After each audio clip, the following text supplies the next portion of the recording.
Hey folks, David Frost, MyStrategicForecast.com. You're here for another episode of Common Sense Market Analysis. Today is Wednesday, May 6, 2015. Inside the numbers tonight, we'll discuss the SPY and the E-mini contract.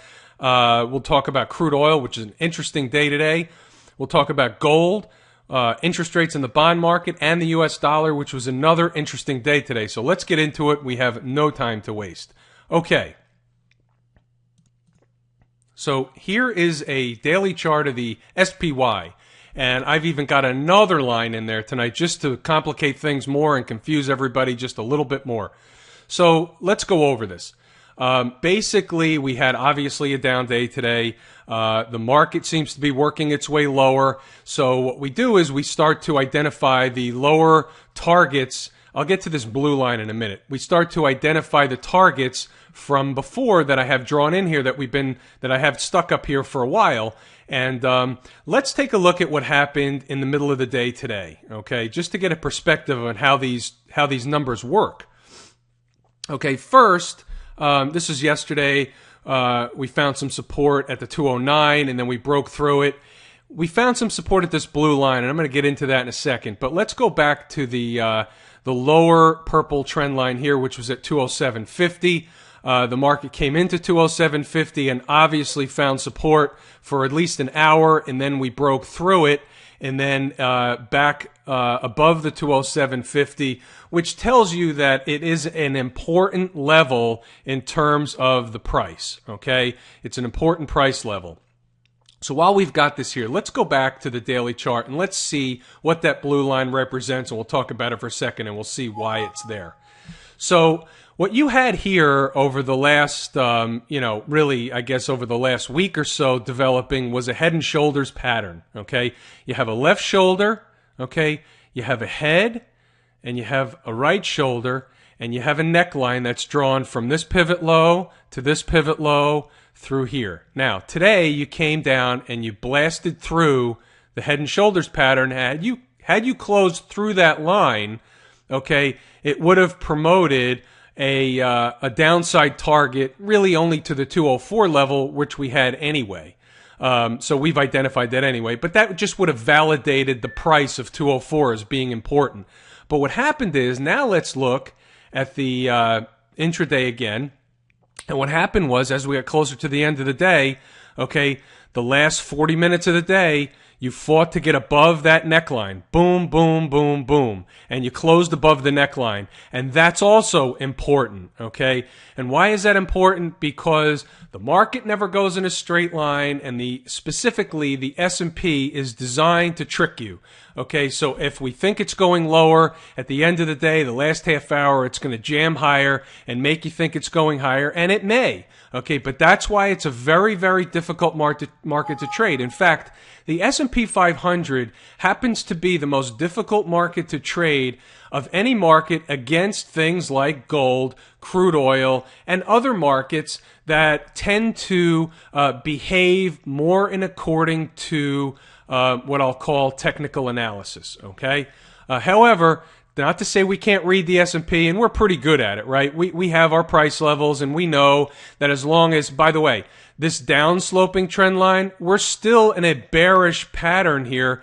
As long as we stay below this down-sloping trend line, this purple-sloping trend line, if we shoot above that line, then we're back into a bullish tone. So again, we always know whether we're bearish, bullish, or just neutral. Right now, we're still in a bearish tone in the market until we close above this down-sloping trend line. So that's pretty simple stuff. So not much else has changed in terms of the numbers. Downside, if we continue down, 206 and then 204 are great targets, and 204 would be a good buying opportunity if 204 didn't hold the 200 period moving average, which is right beneath that anyway. And then on the upside, you close above this downsloping trend line, and again, we're back to looking for higher prices. So like I said before, yes, the month of May is going to be volatile, it's going to be whippy, and it's going to be both up and down, okay? But some of the larger down moves will be bought with buys, okay? They will be bought with buy the dip crowd, with the buy the dip crowd. So specifically down here at 204, if you saw the market down at 204, you need to be part of the buy the dip crowd, okay? Unless something else is developing and we busted through there and closed below there convincingly, then that's different. But 204 will be bought. There's no question about it.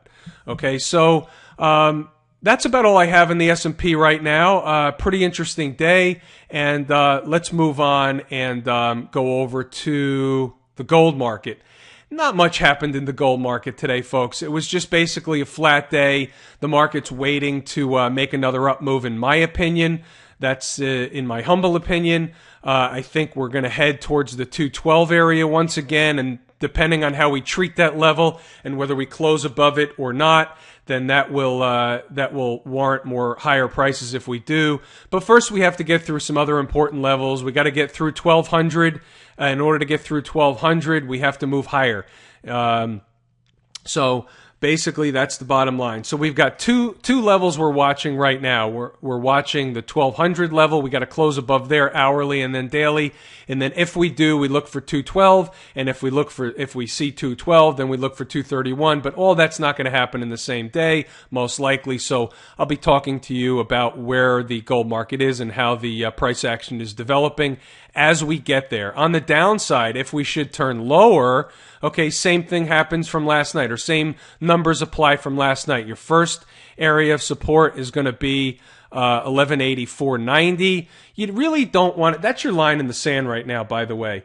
You don't want to see the market close below on an hourly basis. Call it 1194. We're going to give it a tiny bit of wiggle room.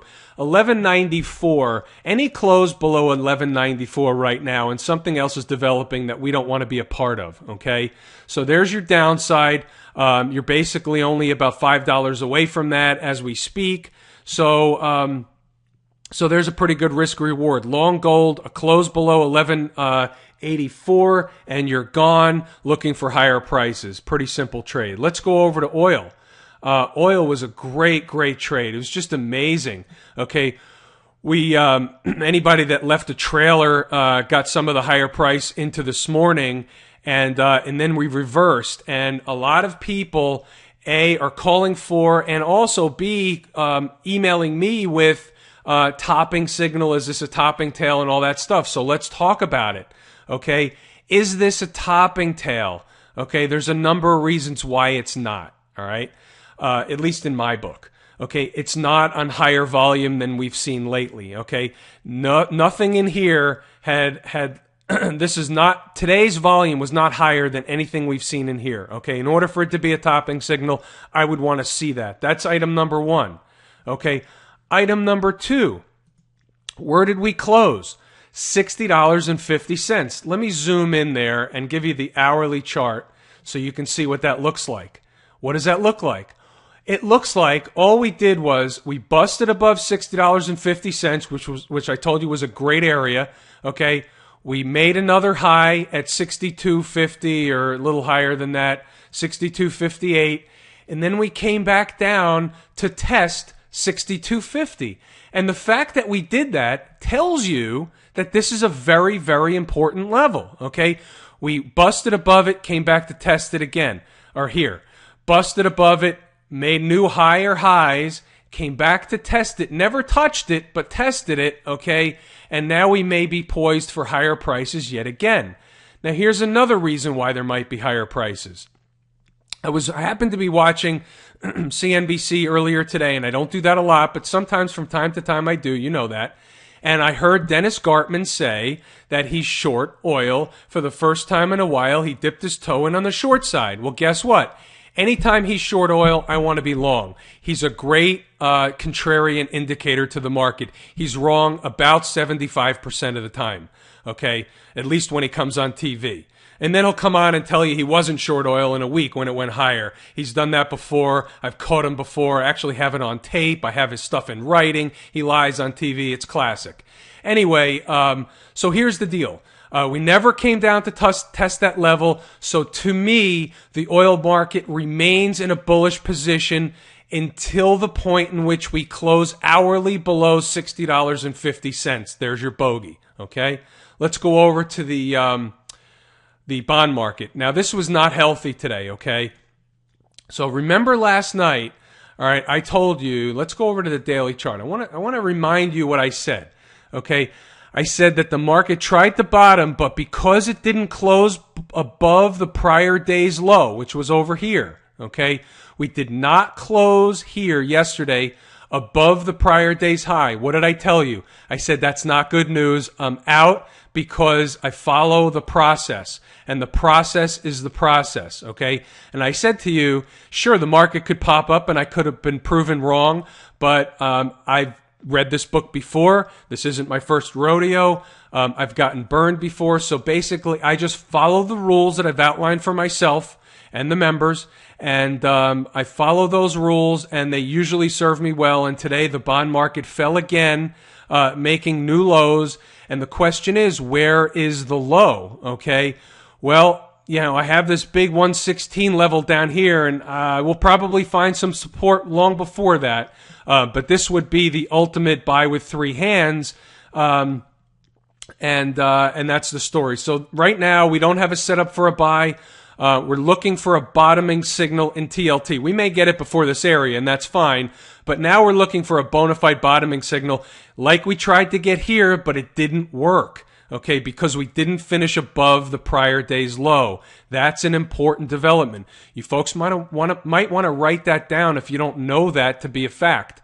That's a fact. Okay, that's a little trading innuendo that you learn over the years that a lot of amateurs don't know. Okay, very, very important. Let's go over to the dollar. All right, the dollar.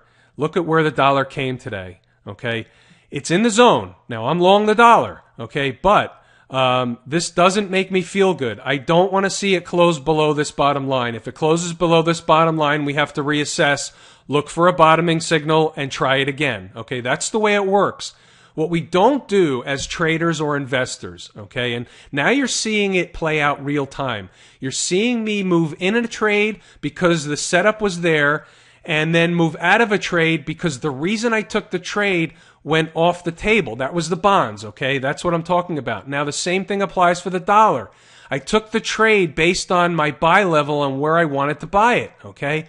Now, if we close below this bottom trend line here, the reason I bought the trade is now different. It's off the table because the setup is different. Remember I said the other day, I said this could be making a bearish pattern. Well, that's what's happening here. If this plays out to the downside, I don't want to be there. We'll have an opportunity to buy the dollar again lower. If it's going to go lower, we're still going to have the higher prices. Okay, we're still going to have 105, 110. That's not the issue. From what price is now the issue. I don't need to be long a security if it's moving lower into this area here. It's not necessary. Okay, I'd rather take a small loss, move on, and you see what's going on here. The losses stay very, very small. It's knowing where you're wrong. I've told you that since day one. Knowing where you're wrong is paramount, okay? Moving out of a trade, and then knowing where you're right is when the trade's set up and the chart tells you, the chart pattern is telling you that the trade setup is in your favor.